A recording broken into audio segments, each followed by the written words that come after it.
Sahabat budaya, sebentar lagi kita akan menyaksikan sebuah pertunjukan tribute to Suprapto Suryodarmo dalam sebuah video seni karya Arahmayani yang berjudul Elegi Nusantara. Selamat menyaksikan.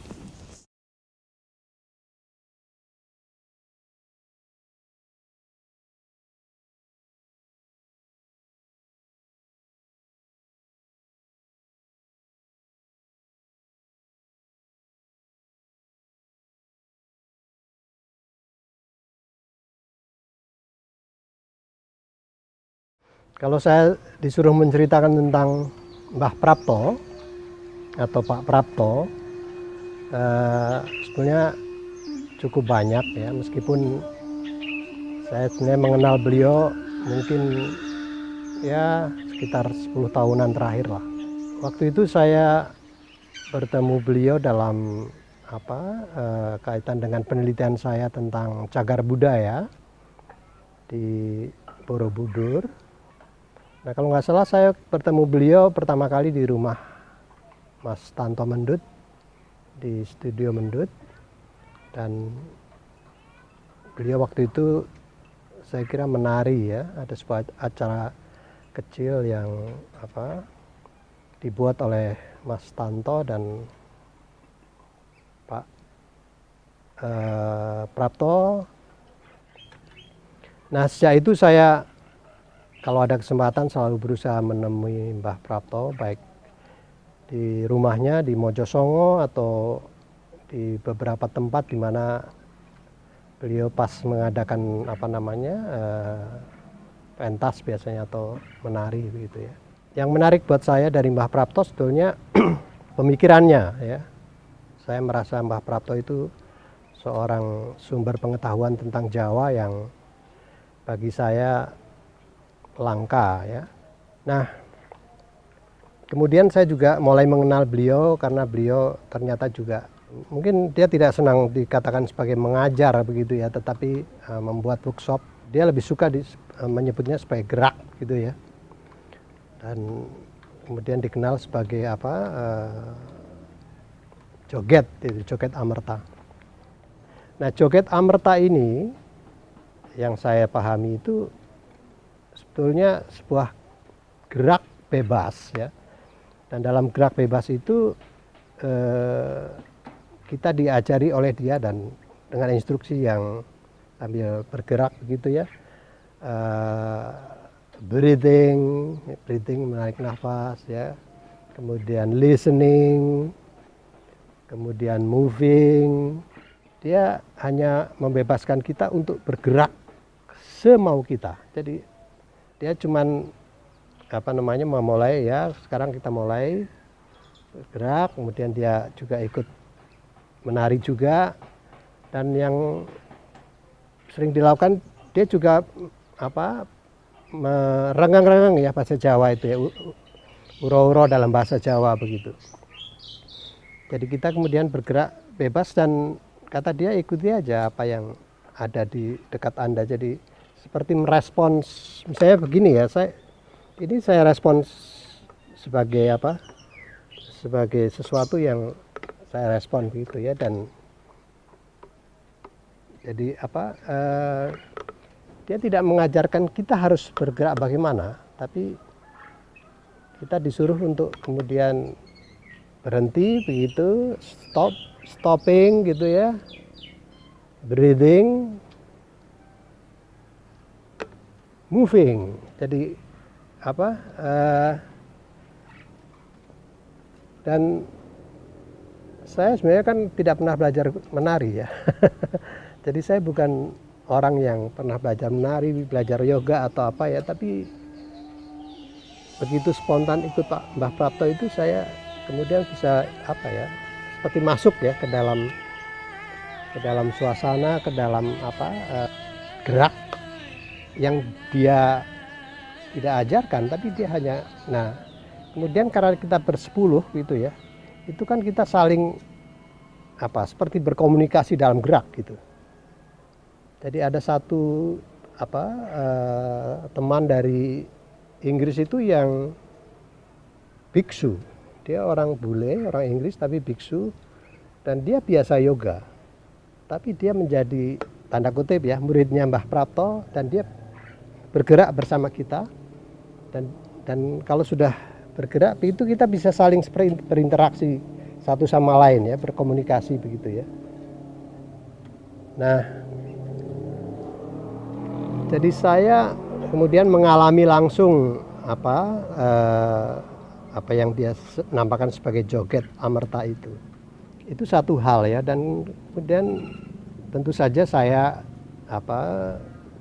berdiskusi sama dia dan mengenal beliau lebih jauh, dan kita tahu bahwa sebagian besar muridnya atau orang yang belajar dari Mbah Prapto adalah orang asing, orang Amerika, orang Eropa, orang Australia, orang Cina. Dan buat saya itu juga satu hal lain yang menarik.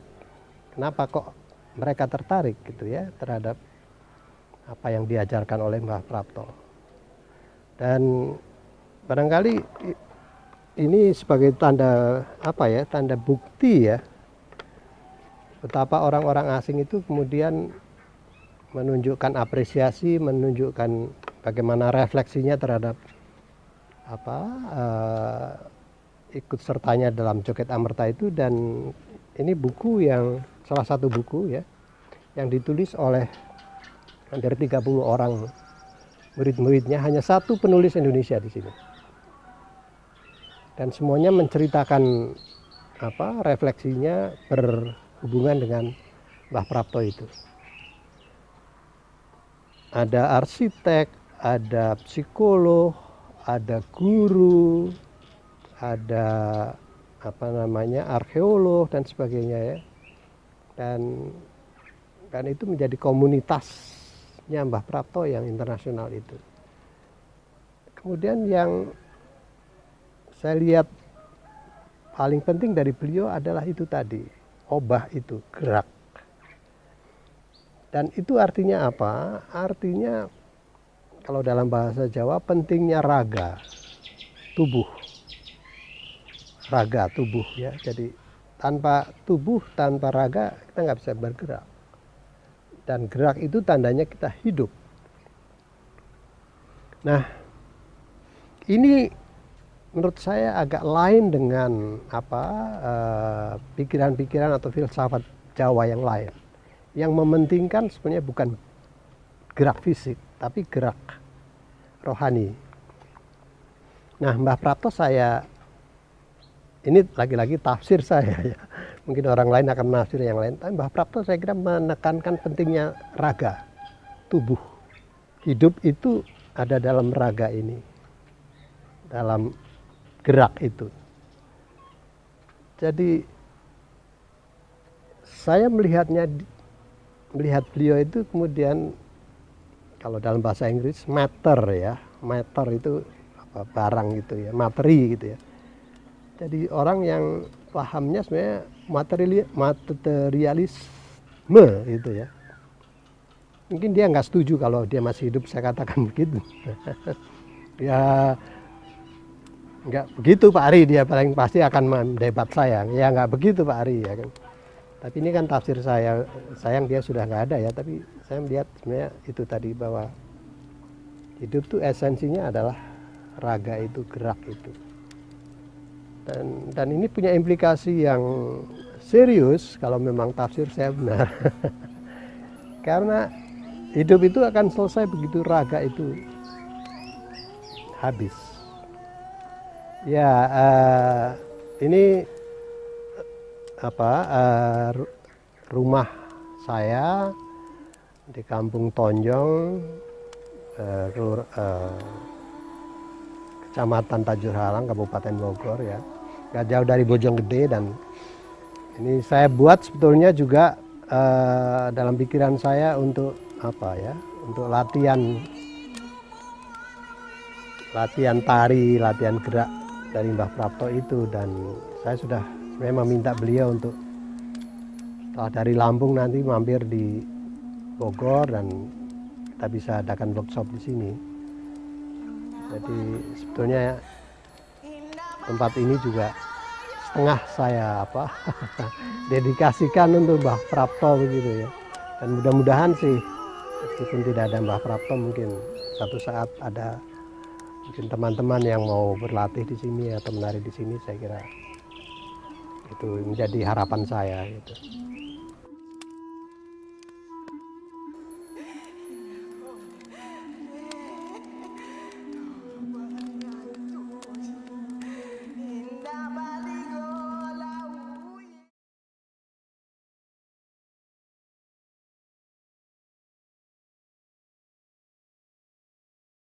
Bapak Suprapto Suryodarmo atau suka disebut Mbah Prapto.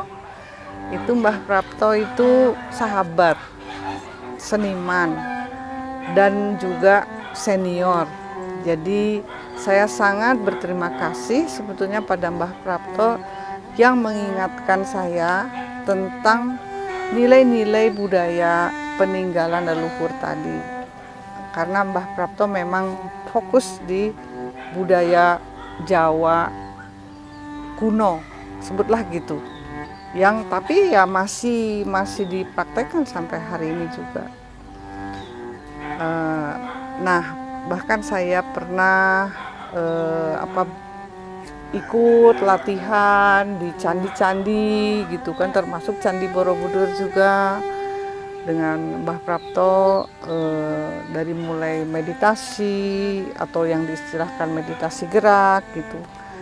Saya ikut bergabung, berlatih bersama murid-murid Mbah Prapto juga, yang terdiri dari berbagai macam orang datang dari bangsa-bangsa berbeda. Karena memang mereka ada apresiasi terhadap budaya peninggalan leluhur kita itu. Nah, jadi tapi ya Mbah Prapto ternyata harus berpulang duluan. Jadi semoga beliau tenang dan damai di sana, dan murid-muridnya bisa menafsir ulang maupun mempraktekkan apa yang diajarkan Mbah Prapto, karena memang itu sangat bagus, sangat berguna untuk kehidupan, baik kehidupan pribadi maupun tadi bersama komunitas. Jadi saya sendiri ingin mengucapkan sekali lagi terima kasih untuk Mbah Prapto, sahabat saya yang sudah mengingatkan saya, memberikan inspirasi juga untuk menggali terus apa itu peninggalan budaya nenek moyang kita.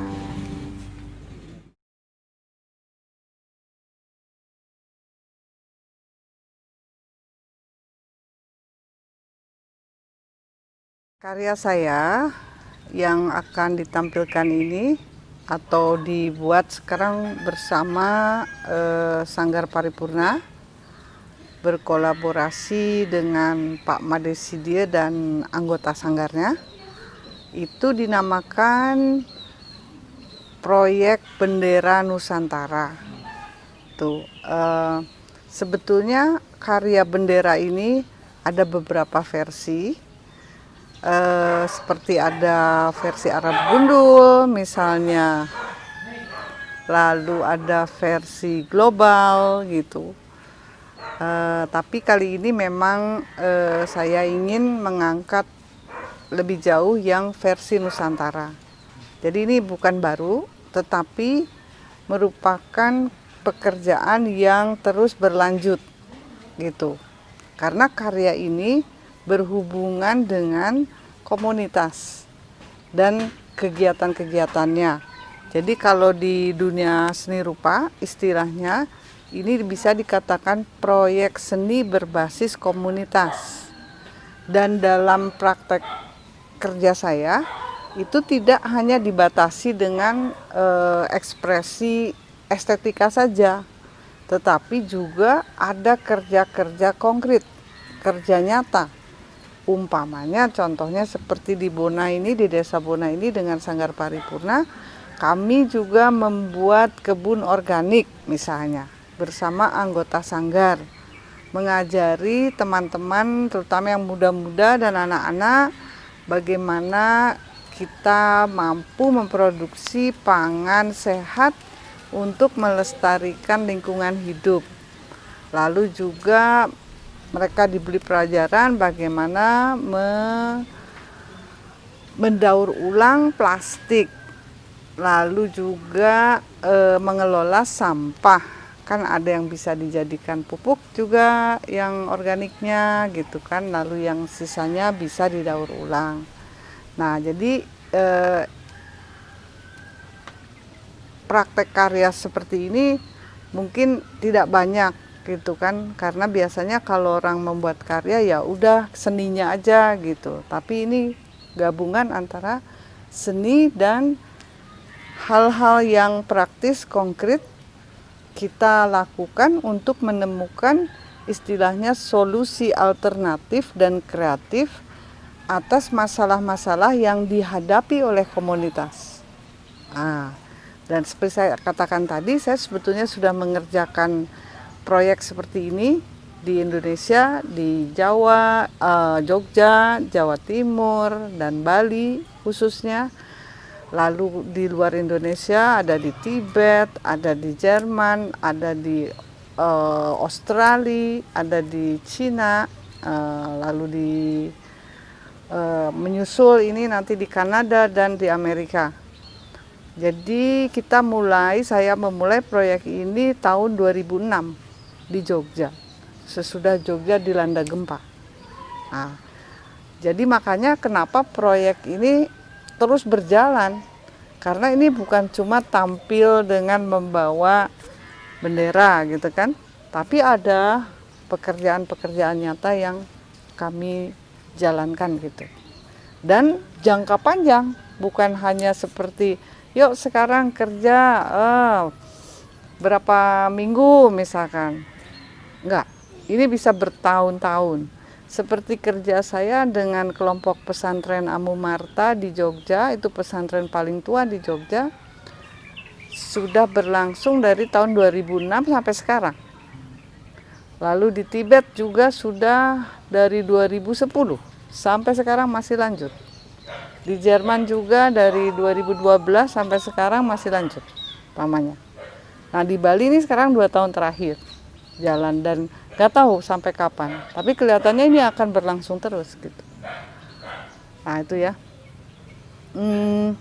Lalu dalam proyek Bendera Nusantara ini juga saya ingin menekankan gagasan bagaimana di Indonesia atau Nusantara ini kita terdiri dari berbagai macam kelompok masyarakat adat atau suku ya istilahnya. Nah ini yang bagi saya merupakan kekayaan budaya ya kan, kekayaan praktek hidup yang biasanya pada umumnya sangat menghormati alam. Filsafat hidup mereka yang sudah dianggap kuno misalkan itu biasanya sangat menghormati alam, melihat diri mereka sebagai bagian dari alam, bukan penguasa alam. Jadi misalkan di bendera-bendera itu ada kata-kata kunci yang datang dari berbagai suku itu, yang saya anggap atau kelompok masyarakat itu anggap penting. Ya ada beberapa contoh, misalkan dari Jawa ada guyub, misalkan tentang keharmonisan. Dari tanah Sunda ada kelompok masyarakat Sunda itu ada cai, artinya air, itu kan hal yang sangat esensial, penting gitu. Lalu dari Papua ada kahova, itu artinya bumi, itu kan. Dan dari Bali ada taksu, artinya spirit. Selain dari yang lain-lain, bisa dilihat nanti di videonya kan. Nah ini untuk menunjukkan juga bagaimana kita menghormati keberagaman. Jadi kalau dulu ada prinsip Bhinneka Tunggal Ika, kita coba tafsir ulang dalam konteks harian ini dan juga seni performance seperti apa sih gitu, supaya orang bisa nangkep dengan mudah, jelas dan senang lihatnya gitu. Jadi muncullah karya dengan penampilan yang sekarang kita garap di Bali misalkan. Sebelumnya di Jogja juga pernah yang bendera Nusantara ini tampil dengan kelompok anak-anak muda di Jogja. Nah, mudah-mudahan harapannya nanti ini bisa juga ditampilkan di berbagai daerah di Indonesia ini. Nah, hal lain yang penting sekali adalah untuk mengingatkan kita tentang warisan budaya dari nenek moyang kita yang sangat-sangat berharga. Dan sebetulnya dari hasil penelitian dan yang saya pelajari sampai sejauh ini, budaya nenek moyang orang Nusantara ini sudah pernah mencapai tingkat yang sangat luhur. Jadi misalkan di dalam performance itu ada 2 kata kunci yang walaupun itu berasal atau menggunakan kata Sanskerta, tetapi itu menjadi kata kunci penting juga dalam budaya warisan nenek moyang kita di masa Sriwijaya dan Kerajaan Medang Kemulan, yaitu yang mendirikan Borobudur pada masa itu. Kata kunci yang penting bisa dilihat di dalam karya itu adalah karuna dan ahimsa. Karuna itu artinya welas asih, dan ahimsa itu artinya tanpa kekerasan. Nah, ini kan peninggalan budaya yang sangat luhur, sangat bernilai. Menurut saya ini luar biasa yang harus kita pertahankan. Jangan sampai dilupakan gitu. Nah, saya sendiri sebagai seorang seniman yang katanya sudah senior ini, saya ingin mengingatkan yang muda-muda. Hei Dek, ini kita dulu ini lo punya warisan seperti ini dari nenek moyang kita. Jangan sampai lupa gitu. Nah, jadi mudah-mudahan karya ini juga akan ada manfaatnya bagi teman-teman di komunitas, terutama yang muda-muda yang akan menghadapi masa depan. Apalagi dengan datangnya sekarang banyak ancaman kehancuran lingkungan hidup. Nah, ini kita harus menyadarkan diri kita sendiri maupun lingkungan komunitas kita, lingkungan di sekitar kita supaya ya merubah tingkah laku yang merusak lalu kembali hidup dengan harmoni gitu kan dengan alam dan sekeliling kita dan dengan semua makhluk. Gitu. Jadi ini juga tentang kebersamaan ya. Yang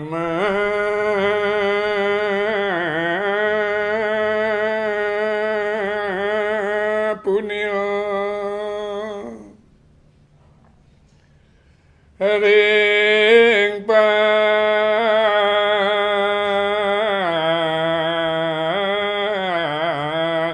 panita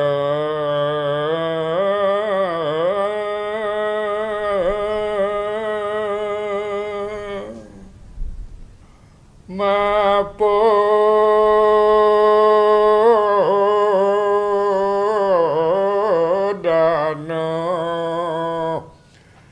ring wong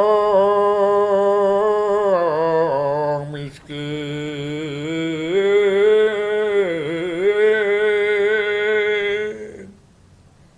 yadin kedik dango betah.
bebaskan rakyat. Mereka dirampas haknya, tergusur dan lapar. Bunda relakan darah juang kami, padamu kami berjanji.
paling terhambat, samudranya kaya raya, karena kami subur Tuhan. Di negeri permai ini, berjuta rakyat bersimbah luka, anakku rusak sekolah, pemuda desa tak kerja. Mereka dirampas haknya, tergusur dan lapar. Bunda relakan darah juang kami untuk membebaskan rakyat. Mereka dirampas haknya, tergusur dan lapar. Bunda relakan darah juang kami, padamu kami berjanji.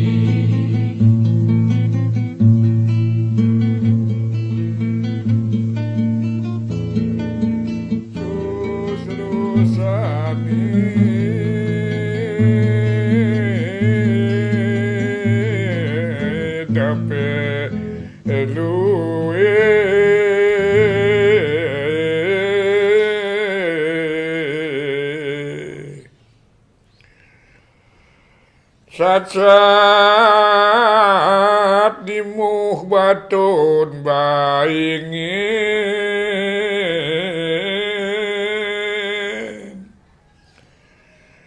cenik kira padering semut.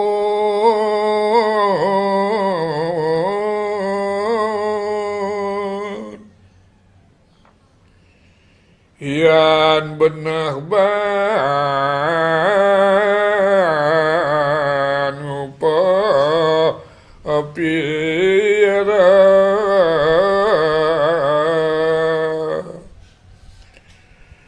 hari wakas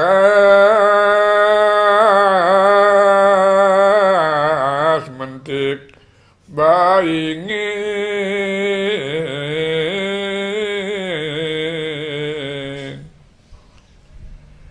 Rob ngaremut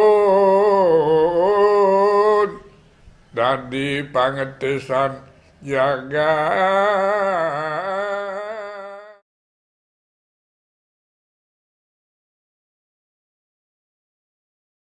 Selanjutnya kita akan menyaksikan program Tribute to Ayub Rosidi dalam Ayub Rosidi dan Genre Wawacan oleh Dr. Munawar Khalil yang diselingi dengan pembacaan kutipan naskah wawacan.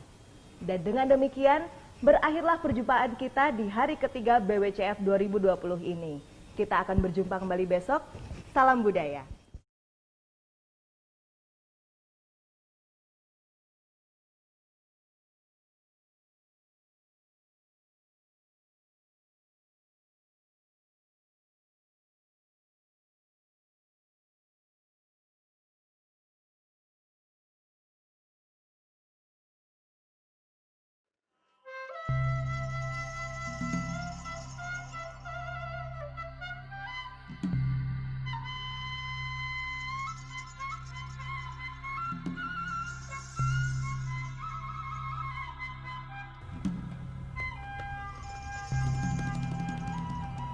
Sampurasun.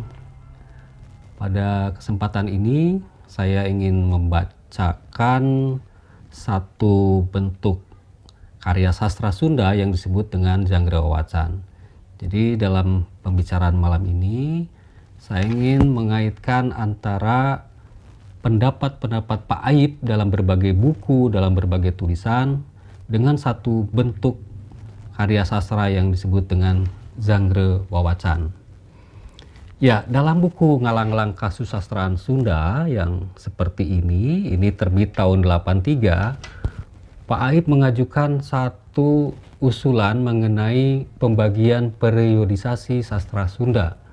Nah, menurut Pak Aib, periodisasi sastra Sunda itu secara sederhana bisa dibagi 3. Jadi yang pertama yang disebut dengan zaman buhun atau zaman kuno. Yang kedua zaman kamari atau kemarin. Dan zaman kiwari atau zaman masa kini atau sekarang. Nah, Pak Aib menulis esainya ini sebenarnya tahun 1967, tapi kemudian baru diterbitkan dalam buku Ngalang-Ngalang Kasusastraan Sunda tahun 83. Nah, yang menarik bahwa Pak Aib berpendapat pada masa sastra Sunda zaman kamari atau kemarin, itu masa ketika orang Sunda dijajah atau dikuasai oleh pengaruh-pengaruh asing. Salah satunya pengaruh Jawa dan kemudian pengaruh Eropa atau Belanda. Nah, yang dimaksud dengan Zanggera Wawacan itulah yang menurut Pak Aib itu masuk karena ada pengaruh Jawa terhadap kesusastraan Sunda. Nah, apa itu wawacan? Nah, Pak Aib menerangkan dalam buku-bukunya yang lain. Misalnya ada Kesusastraan Sunda Dewasa ini, kemudian ada Sastra dan Budaya Kedaerahan dalam Keindonesiaan. Di sini ada satu artikel tentang perkembangan sastra Sunda. Dan ada juga sebenarnya buku yang baru terbit belakangan, terbit tahun 2011, yang judulnya Fokus tentang Zanggera Wawacan. Jadi di sini dijelaskan apa itu wawacan, kemudian contoh-contohnya, dan seterusnya. Nah, ya menurut Pak Aib, dalam buku yang tadi saya jelaskan pertama, dalam Ngalang-Ngalang Kasusastraan Sunda, menurut Pak Aib ini disebutkan bahwa orang Sunda pada masa pengaruh Mataram Islam, pengaruh Jawa itu di dalam wawacan, itu orang Sunda itu dumaruda katanya. Jadi selalu tampak sedih, selalu merasa memorinya selalu mendayu-dayu dan seterusnya gitu ya. Di dalam buku Kesusastraan Sunda Dewasa ini, Pak Aib menjelaskan secara khusus bahwa kata Pak Aib di dalam buku ini, naskah-naskah Sunda itu ditulis dalam aksara Arab yang kemudian juga aksara Jawa. Nah, aksara Jawa yang dimaksud sebenarnya itu aksara Honocoroko kalau di Jawa.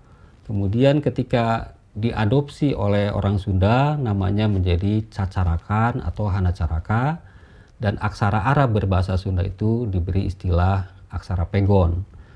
Nah, yang menarik Pak Aib kemudian menjelaskan di dalam buku ini bahwa wawacan pengaruh Jawa ini masuk ke wilayah Sunda, khususnya Priangan, itu mulai dari Ciamis, kemudian Tasikmalaya, Garut, Sumedang, Bandung, Cianjur, Sukabumi, wilayah yang itu selama 50 tahun dikuasai oleh kerajaan Mataram Islam itu di situ digunakan bahasa Sunda yang mengenal tingkatan, dan dalam konteks naskah wawacan itu masuk ke wilayah Priangan tadi itu melalui 2 jalur. Yang pertama jalur kabupaten, jadi itu para bupati dalam nama istilahnya, kemudian juga para menak atau bangsawan di sekitar kabupaten itu. Nah, naskah-naskah yang masuk melalui jalur kabupaten itu menggunakan aksara Hanacaraka atau Cacarakan. Nah, ada jalur satu lagi yang menurut Pak Aib di dalam buku ini, bahwa wawacan yang masuk melalui jalur pesantren itu menggunakan aksara Arab dan berbahasa Sunda yang kemudian oleh para filolog diberi istilah aksara Pegon. Nah, menarik sebenarnya untuk mengikuti perkembangan berikutnya dalam tulisan Pak Aib yang muncul belakangan yang terbit tahun 90 ini, buku judulnya Sastra dan Budaya, ini terbit tahun 95. Nah, di buku ini Pak Aib menjelaskan ada beberapa jenis naskah wawacan, baik isinya yang mendapat pengaruh Jawa, kemudian berbagai hal mengenai itu. Nah, saya ingin mengupas lebih lanjut. Sebenarnya muncul pertanyaan kan, apakah kalau naskah wawacan yang masuk melalui jalur pesantren menggunakan aksara Arab Pegon, yang kemudian juga ada jalur satu lagi melalui kabupaten. Kalau melalui jalur yang berbeda, kemudian teksnya sama, apakah kira-kira sama atau tidak? Nah, dari situlah kemudian saya merasa sangat terinspirasi oleh tulisan-tulisan Pak Aib mengenai genre atau bentuk karya sastra wawacan itu. Nah, karena itulah saya menulis disertasi tentang wawacan. Salah satunya yaitu tentang saya memilih wawacan Samun. Kenapa? Karena teks wawacan Samun ini menggunakan dua jenis aksara. Satu aksara Pegon, itu ada 4 naskah, dan yang satu menggunakan aksara Hanacaraka atau Cacarakan. Jadi ini memperlihatkan dua tempat penyalinan naskah yang berbeda. Jadi dua skriptorium yang berbeda. Jadi sebenarnya saya ingin membuktikan juga pernyataan Pak Aib ini apakah implikasinya ada atau enggak. Nah, karena itu kemudian saya menelusuri berbagai naskah-naskah wawacan, dan yang menarik ternyata naskah wawacan itu di tempat penyimpanan itu presentasinya lumayan banyak. Ada 2 tempat penyimpanan terbesar naskah Sunda di dunia, yaitu pertama di Perpustakaan Nasional, itu ada sekitar 440 naskah Sunda, dan dari 440 itu ada 72 naskah yang berisi teksnya tentang wawacan. Itu jumlahnya lebih dari 700 naskah dan 114 diantaranya berisi tentang teks wawacan. Jadi ini memperlihatkan apa yang dikatakan Pak Aib, bahwa wawacan ini luar biasa, pernah sangat populer dan digemari oleh masyarakat Sunda pada masanya. Ada hal yang menarik. Ini saya akan baca beberapa kutipan dari naskah yang menggunakan aksara Pegon. Nah, di bagian awal ini ada beberapa peristiwa yang menarik. Yang pertama, sejak awal penulis cerita wawacan Samun di naskah yang menggunakan aksara Pegon ini sudah digambarkan tokoh utama Gandasari ini digambarkan harus melarikan diri dari keluarganya, kemudian dari kampung halamannya karena difitnah oleh Raja Ditya. Nah, Raja Ditya ini digambarkan orang yang kafir. Nah, sementara tokoh Gandasari digambarkan, diceritakan, dideskripsikan, dia itu tokoh yang memang anak yang rajin mengaji Al-Quran. Itu dideskripsikan secara jelas. Nah, di naskah yang menggunakan aksara Cacarakan itu tidak digambarkan seperti itu. Jadi cuma sekilas saja, bahkan ada beberapa yang memang lewat. Nah, di yang menggunakan aksara Pegon justru diceritakan dia rajin membaca Al-Quran, kemudian belajar ilmu syariat, hakikat. Tapi kemudian dia terpaksa harus meninggalkan keluarganya. Nah, pada saat yang berikutnya ini yang menarik karena Gandasari ini kemudian ketika melarikan diri ke hutan dia tersesat, bertemu seorang putri. Dia tidak tahu tadinya dia putri ya, putri jin. Dia melihat perempuan yang cantik, kemudian diajak si Gandasari ini yang sedang kebingungan di hutan, ayo masuk ke gua gitu. Nah yang menarik di teks yang menggunakan Cacarakan itu dari kabupaten, ya sudah kemudian mau menikah tanpa ada embel-embel atau syarat apapun ya. Jadi Gandasari ketika bertemu di gua ngobrol dengan putri jin yang namanya Dewi Pertiwi, ya sudah mau aja. Nah, tetapi di sini saya akan kutipkan pernyataan atau deskripsi tentang Gandasari yang mengatakan saya bersedia menikahi kamu putri jin atau Dewi Pertiwi, asal kamu masuk Islam terlebih dahulu ya, gitu. Baca kalimat syahadat. Nah, karena ini bagian yang saya pikir menarik, meskipun suara saya kurang bagus, saya ingin satu bait yang penting ini saya tembangkan dengan suara yang agak kurang. Basa kuring keur kasarung, nyatepang jeung pertiwi, kuring dibawa kaguha, kakuring menta dikawin. Segsina maca kalimah, geus Islam kuring pek kawin gitu. Jadi katanya bahasa kuring keur kasarung ketika saya sedang tersesat, kata Gandasari, nyatepang jeung pertiwi, saya bertemulah dengan Dewi Pertiwi itu Putri Jin. Kuring dibawa ke gua, saya dibawa masuk ke gua. Kak Kuring minta dikawini oleh saya gitu. Saya sina maca kalimah, lalu saya suruh baca kalimah syahadat. Ges Islam kuring pe kawin. Jadi setelah membaca kalimah syahadat kan berarti sudah masuk Islam, baru saya mau menikah. Nah ini kan berbeda ya. Jadi ada peristiwa yang memperlihatkan ini pengaruh pembuatan teks ini di pesantren.